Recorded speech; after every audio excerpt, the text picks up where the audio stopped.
सबको मेरा नमस्कार। आज भारत रत्न और पूर्व प्रधानमंत्री राजीव जी की पुण्यतिथि है और मुझे ऐसा लगता है कि आधुनिक भारत की नींव रखने वालों में उनका नाम हमेशा अग्रसर रहेगा।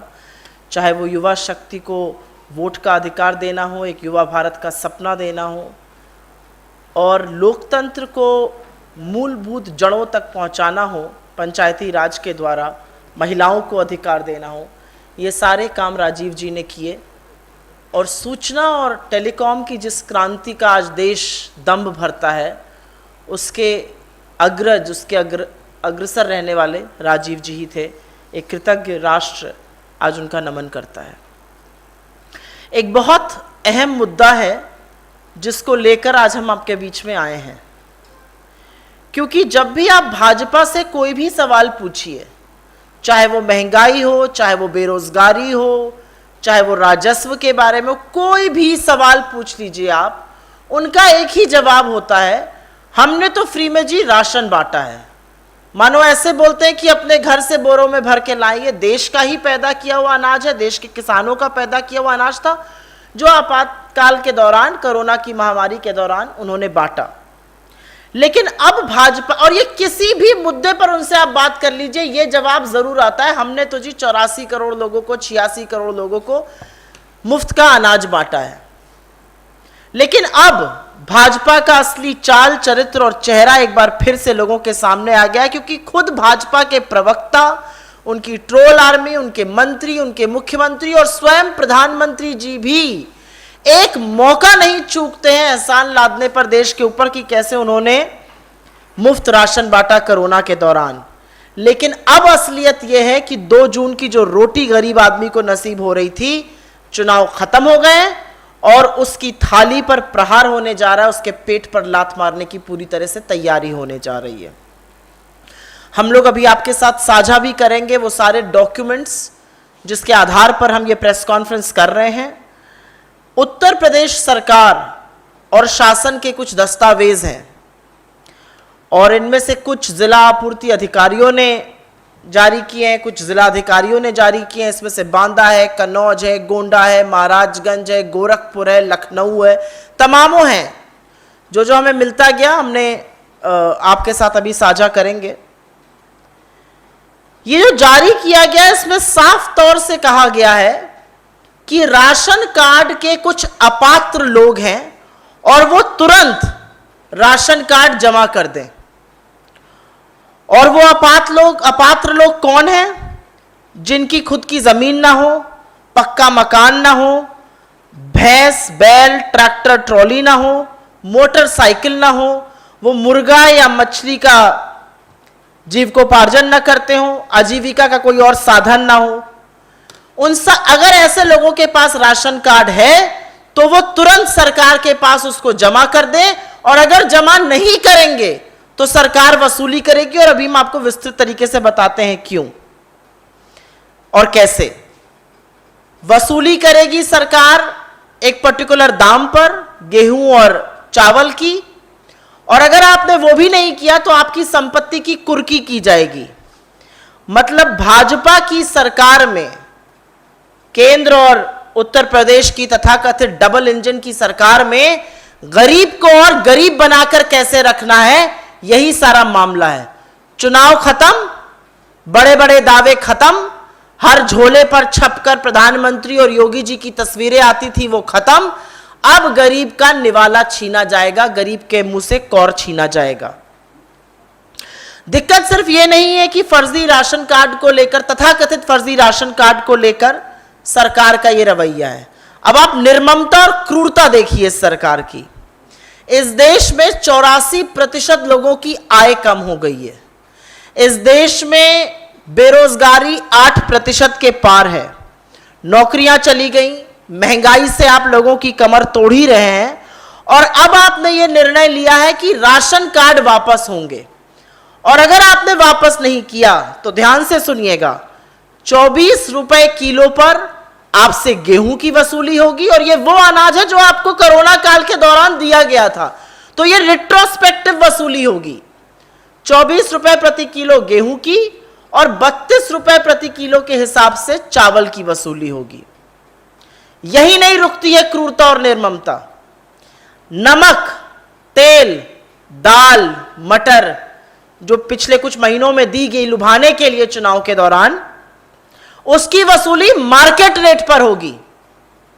और अगर यह वसूली नहीं हो पाई तो आपके घरों की, आपकी संपत्ति की कुर्की होगी। यह शासन आदेश आया है उत्तर प्रदेश की सरकार से, जिसका अनुसरण, जिसका क्रियान्वयन उत्तर प्रदेश के हर जिले में हो रहा है। हर जगह लोगों को कार्ड सरेंडर करने से मजबूर किया जा रहा है। मैं एक ही सवाल पहले पूछना चाहती हूं। मोटरसाइकिल पढ़ के मेरे दिमाग में एक सवाल आया कि गांव में मोटरसाइकिल होती है, घरों में मोटरसाइकिल। जिस घर में मोटरसाइकिल है और वहां पर लोगों की नौकरी चली गई, काम नहीं था कोरोना काल के दौरान, बच्चों को खिलाने के लिए ना पैसा था ना अनाज था, और खाद्य सुरक्षा बिल के तहत उन लोगों को अनाज पहुंचा, उस मोटरसाइकिल का क्या फायदा हुआ? तो अब आपने, क्योंकि उसका तब पेट भरा था, अब उसके पेट पर लात मारेंगे। ऐसे तमाम जिन कारणों को लिस्ट आउट किया गया वो इसी तरह के कारण है। हम आपके साथ जो डॉक्यूमेंट साझा करेंगे उसमें यह होगा।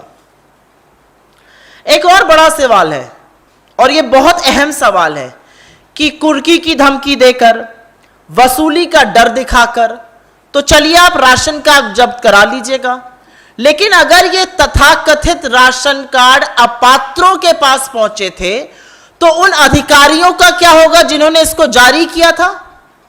शासन के वो तमाम अधिकारी जिन्होंने ये अपात्रों को तथाकथित राशन कार्ड जारी किया था, उनके खिलाफ क्या एक्शन लिया जाएगा? एक्शन सिर्फ गरीब, एक्शन सिर्फ बेरोजगार, एक्शन सिर्फ मजबूर लोगों के खिलाफ लिया जाएगा, जनता जनमानस के खिलाफ लिया जाएगा। इन लोगों के खिलाफ क्या एक्शन लिया जाएगा, यह सवाल तो पूछना जरूर बनता है, क्योंकि जारी तो सरकारी अधिकारियों ने ही किए थे। या तो हम ये माने कि चुनाव के पहले खूब प्रोत्साहित किया गया, सबको जारी करो राशन कार्ड, सबके घर पहुंचे वो झोला छपी हुई तस्वीरों के साथ, सबको हम ढिंडोरा और झुंझुना बजाएं कि हमने फ्री राशन बांटा, और जब चुनाव खत्म हो गया तो सरकार वसूली पर उतर आई। इसके अलावा इसका कोई और मुझे तो विस्तृत विवरण नहीं समझ में आता है।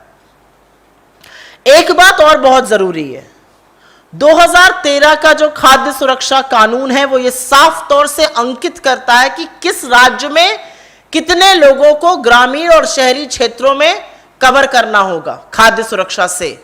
उत्तर प्रदेश के लिए ग्रामीण क्षेत्रों में यह आंकड़ा 79.5 करीब 80% है, और शहरी क्षेत्रों में यह आंकड़ा 64% से थोड़ा सा ऊपर है। अप्रैल 2022 की फूड ग्रेन बुलेटिन, जो कांग्रेस पार्टी नहीं मोदी सरकार जारी करती है, अप्रैल 2022 की पिछले महीने की फूड ग्रेन बुलेटिन के अनुसार उत्तर प्रदेश के 15 करोड़ 20 लाख लोग इसमें एलिजिबल हैं। तो अब सवाल यह उठता है कि जब आप लोगों से जबरन राशन कार्ड जमा करवा रहे हैं तो क्या आप यह सुनिश्चित कर रहे हैं कि खाद्य सुरक्षा अधिनियम के तहत उनको लाभ मिले? क्योंकि राशन कार्ड जब जमा हो जाएगा तो 2 रुपए किलो पर भी अनाज नहीं मिलेगा। आप यह कैसे सुनिश्चित करिएगा कि जो कानूनी आवश्यकता है, जो लीगल रिक्वायरमेंट है खाद्य सुरक्षा अधिनियम के तहत, करीब 80% ग्रामीण और 64% से ऊपर शहरों में वो पूरा हो? क्या प्रबंध कर रही है सरकार खाद्य सुरक्षा देने के लिए? क्योंकि ये लीगल रिक्वायरमेंट है, this goes into the remit of law. और इसीलिए हमारे कुछ सवाल हैं। जो नए मानक बने हैं, जिसमें एक मोटरसाइकिल, मुर्गी पालन, अगर आपके सर पे छत है, आप भले बेरोजगार हो, ये जो नए मानक बने हैं, क्या ये राशन कार्ड देते वक्त बनाए गए थे? पहला सवाल। हमारा दूसरा सवाल है, ये मानक राशन कार्ड देने के बाद क्यों बदले गए? तथाकथित अपात्रों को अगर राशन कार्ड पहुंचा तो कार्यवाही अधिकारियों के खिलाफ क्यों नहीं हो रही है, गरीबों के खिलाफ क्यों हो रही है? अपात्रों के पास अगर राशन कार्ड पहुंचा तो दिक्कत तो अधिकारियों की थी, अगर राजस्व का तथाकथित नुकसान हुआ है तो उनकी क्या जवाबदेही है? अगर अपात्रों वाली बात हम आपके लिए, आपका छल 1 मिनट के लिए मान भी लें सच है, तो आप सो क्यों रहे थे? चुनाव के पहले आपने क्यों नहीं ये प्रक्रिया करी? आपने क्यों चुनाव में ये इंड्यूसमेंट किया? क्यों आपने चुनाव में ये प्रलोभन दिया? क्यों आपने चुनाव में झोले छपवाए अपने चेहरों के साथ? अपने घर से तो राशन नहीं ला रहे थे, वो तो खूब बांटा, खूब वोट पाए, और उसके बाद अब आप इसको खत्म कर रहे हैं। तो चुनावों के पहले ये कार्रवाई क्यों नहीं हुई थी? कानूनी आवश्यकता जो है उसके तहत खाद्य सुरक्षा से लोग वंचित हो जाएंगे, ये इंश्योर कैसे करेगी यूपी गवर्नमेंट ना हो? और अंत में क्या उत्तर प्रदेश की सरकार खाद्य सुरक्षा अधिनियम की कानूनी आवश्यकता, विच इज करीब 80% ग्रामीण और करीब 64% शहरी को पूरा कैसे करेगी, ये जरूर बताएं।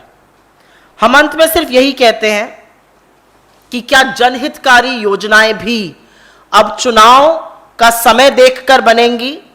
और अगर ऐसा होता है तो सरकारों की क्या विश्वसनीयता है? उनकी नीयत और नीति पर सवाल कैसे नहीं उठेंगे? चुनाव के पहले जो free ration free ration free ration का रट लगा लगा के जिन्होंने कान पका दिए, आज वो, और खूब झोले छपवाए, आज वो जनता पर एहसान लादने के बाद जनता का मुंह का निवाला, जनता की थाली पर प्रहार क्यों कर रहे हैं?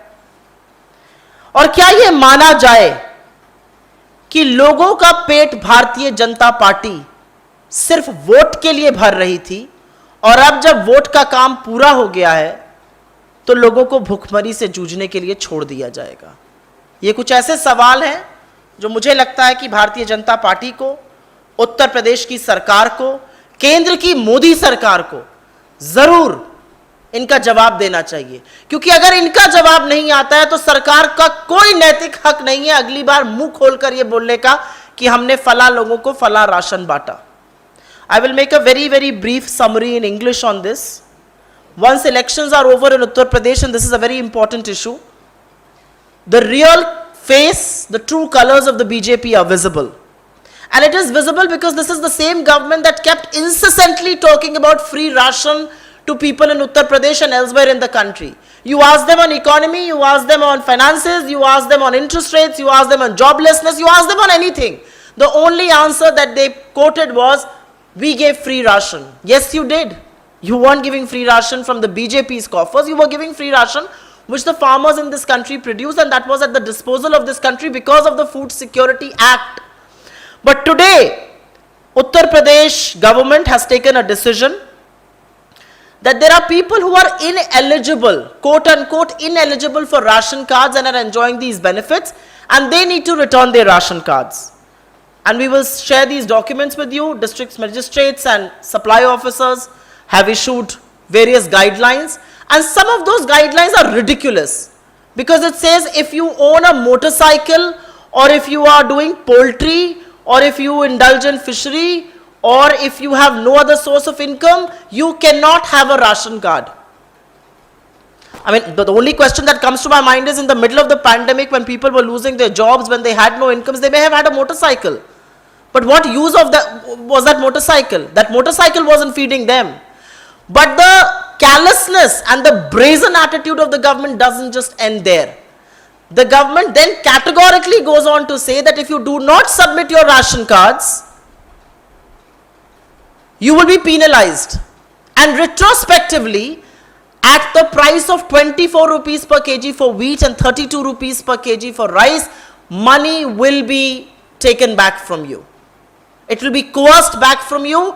And also, let me tell you, salt, edible oil, pulses, grams, some of those things that they gave before elections will be recovered retrospectively at market prices. And if you fail to do so, to ghar ki kudki hogi. The reality is, and there are two very important questions that arise out of this. If at all we agree with you, and if at all ration cards did go to ineligible people, who's responsible for that? Ration cards are issued by government officials. What is the action against those government officials if they indeed caused any loss to the exchequer because of their callousness? So why are you penalizing the poor? Why are you penalizing the people instead of penalizing the officials who are responsible if at all ration cards went to the wrong people, the wrong beneficiaries. The second and the very important question is, why did you not wake up to this before elections? Before elections, you were busy printing bags with pictures of Yogi ji, pictures of Modi ji, going to every household, telling the whole world how you were distributing ration. Why did you do that? Why did you not wake up to this reality? Why suddenly a month later you have woken up to this reality and you're withdrawing free ration? The reality is that you do not know what to do. You've got stuck in your own conundrum.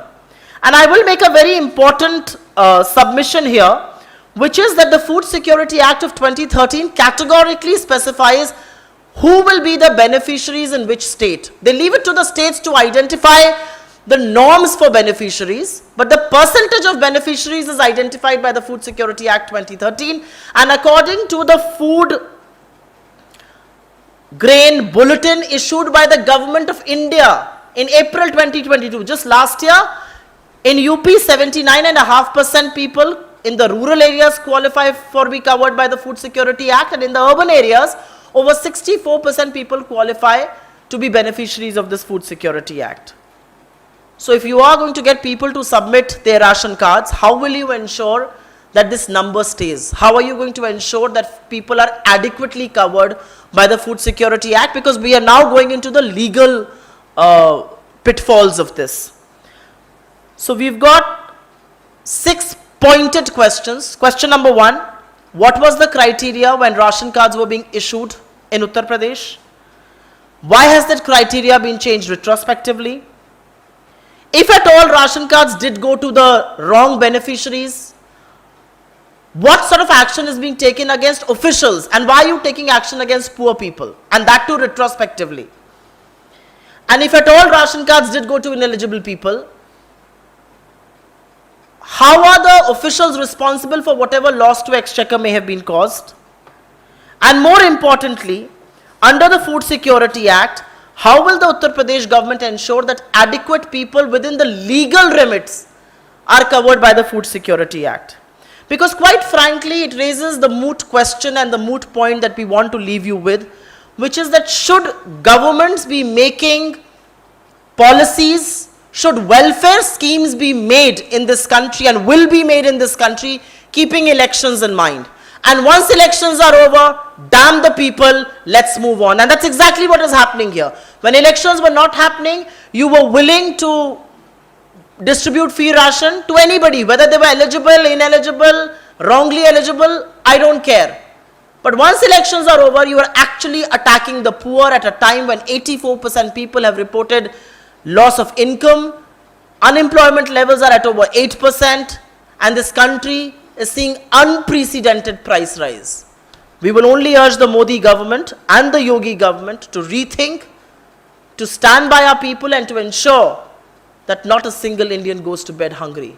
Because with what they are doing, the next thing we will see after price rise and after unemployment is mass levels of poverty, which will lead to undernourishment and hunger. Thank you very much. Ration card के जिन मानकों को लेकर आपने सरकार पर हमला बोला है, कुछ ऐसे ही हमले जो है भाजपा खुद के सांसद वरुण गांधी ने कहा है।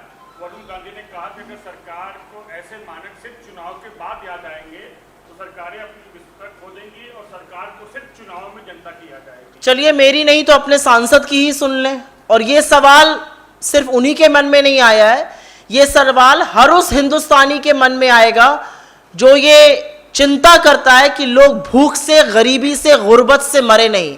हंगर इंडेक्स में भारत 101वें पायदान पे है 116 देशों में, और उसके बाद अब आप लोगों से उनका खाना, उनका निवाला छीनना चाहते हैं।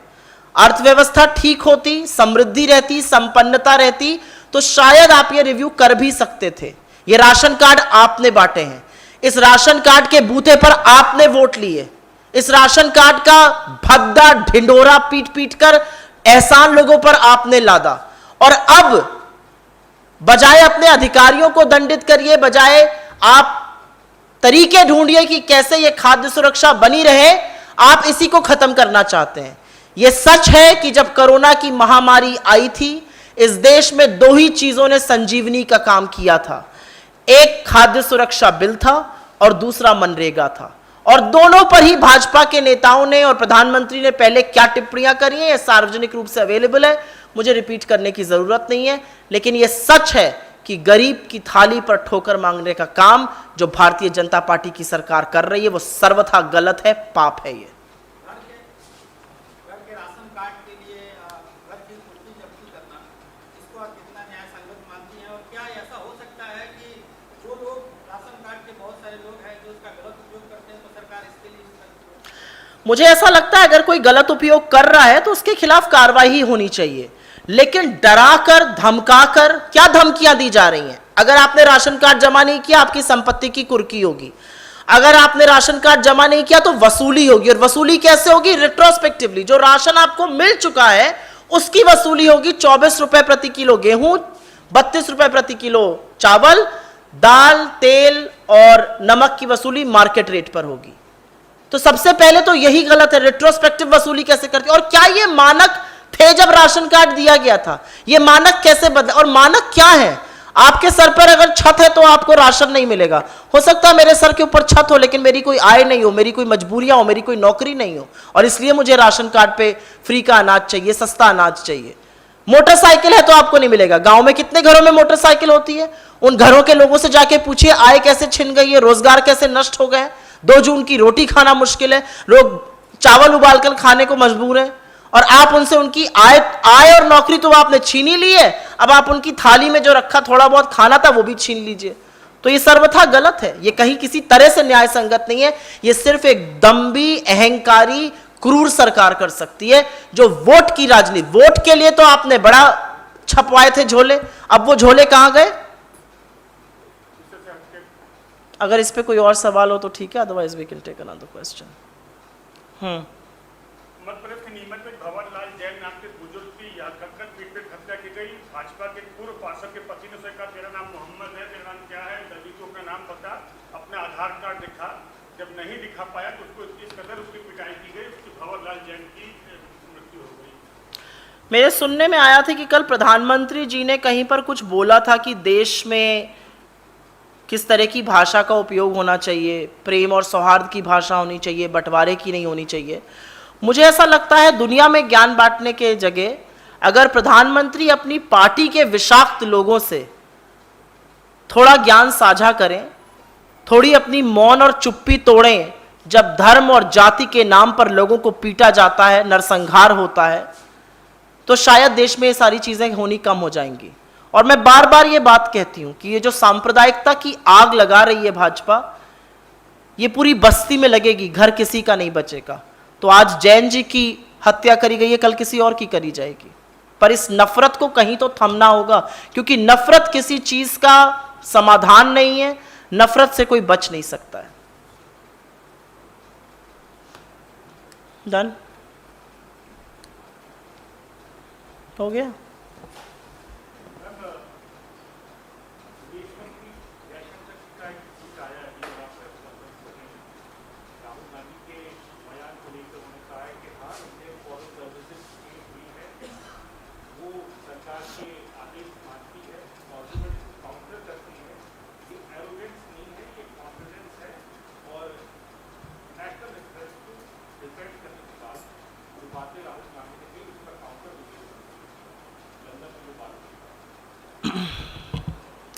विदेश मंत्री इन बातों को तो काउंटर करें, अच्छी बात है, लेकिन विदेश मंत्रालय की जिस ब्रीफिंग में चाइना पर ढुलमुल बात करी गई थी, पहले उसका संज्ञान लें, उसका जवाब दें। आज चीन ने, और कल इस प्लेटफॉर्म के माध्यम से आपको ये बात बोली भी गई थी और हमने एड्रेस भी करी थी, आज चीन ने एक पुल के बाद दूसरा पुल बना लिया, वांटेज पोजीशंस पर आज भी चीन बैठा है, उस पर विदेश मंत्री जी नहीं बोलते हैं। विदेश मंत्री जी से मैं एक और सवाल पूछना चाहती हूं, चलिए आप डरकर चीन का नाम नहीं लेते हैं, चीन को आप लगातार 2 सालों से अपना सबसे बड़ा ट्रेडिंग पार्टनर क्यों बनाते जा रहे हैं? और चीन को हम इतना धंधा दे रहे हैं जो कि हमारे अपने डिफेंस बजट से ज्यादा है, तो कहीं ना कहीं मोदी सरकार चीन की आर्मी को फंड कर रही है कि वो देश में बैठकर देश विरोधी गतिविधियां करे, क्योंकि अपने डिफेंस बजट से ज्यादा आयात आज आप चीन से कर रहे हैं। अगर जयशंकर जी मुझे इस बात का जवाब दे दें तो मैं उनसे और भी सवाल पूछना चाहूंगी, लेकिन वो जवाब नहीं देंगे। और वो जवाब इसलिए नहीं देंगे क्योंकि इस सरकार के पास चीन का नाम लेने की हिम्मत नहीं है, सवालों का जवाब देने की हिम्मत नहीं है, इस देश की भूभाकीय अखंडता पर जो प्रहार हो रहा है उसका संज्ञान लेने की हिम्मत नहीं है। इनके पास हिम्मत सिर्फ यह है कि अगर कोई निडर और निर्भीक होकर सवाल पूछता है तो उसको अटैक करो एक ट्रोल बनकर। आप दो रुपल्ली के ट्रोल नहीं है, आप इस देश के विदेश मंत्री हैं, थोड़ी गरिमा बनाकर रखिए। जी मैम, कांग्रेस के जो कई नेता पिछले दिनों में पार्टी छोड़ी है, उन्होंने उसको लेकर शिवसेना ने अपने मुखपत्र सामना में एक चिंता जाहिर की है और कहा है कि स्थिति ऐसी हो गई है कि समझ में नहीं आ रहा कांग्रेस को शायद कि पैबंद कहाँ लगाए, इस कदर स्थिति खराब हो गई। इस पे क्या कहें? हम हर उस शुभ चिंतक की चिंता का आभार करते हैं जो हमारे लिए चिंता करता है, लेकिन मुझे ऐसा लगता है कि कांग्रेस छोड़ के जाने वाले और कांग्रेस में रहने वाले दो बड़े विपरीत तरीके के लोग हैं। और यह हम लोगों ने पहले भी इस मंच के माध्यम से कहा है कि आज जो देश की राजनीति है, जिस फंडामेंटल तरीके से लोकतंत्र बदल रहा है, जिस तरह से पैसे का दुरुपयोग हो रहा है, जिस तरह से एजेंसीज का दुरुपयोग हो रहा है, जिस तरह से राजनीतिक प्रतिद्वंदियों को दुश्मन मानकर उनके साथ बर्ताव हो रहा है, वो कहीं ना कहीं इस fundamentally reshaping the Indian economy, Indian polity and Indian society and Indian democracy. और ऐसे में जो डटकर लड़ाई करेगा वो साथ रहेगा। और मेरा हमेशा से एक चीज का मानना है, शायद छोटे मुंह बड़ी बात होगी, आपको कांग्रेस में 1000 दिक्कतें हो सकती हैं, आप कांग्रेस में रह के हमारी कार्यशैली पर, हमारे नेतृत्व पर जरूर सवाल उठा सकते हैं, लेकिन आपको कभी निष्कासित नहीं किया जाएगा। लेकिन अगर आप कांग्रेस का हाथ छोड़कर हमारी 360 डिग्री विपरीत आइडियोलॉजिकल पार्टी से जाकर हाथ मिलाते हैं और गलबैया करते हैं तो कुछ तो मजबूरी जरूर रही होगी।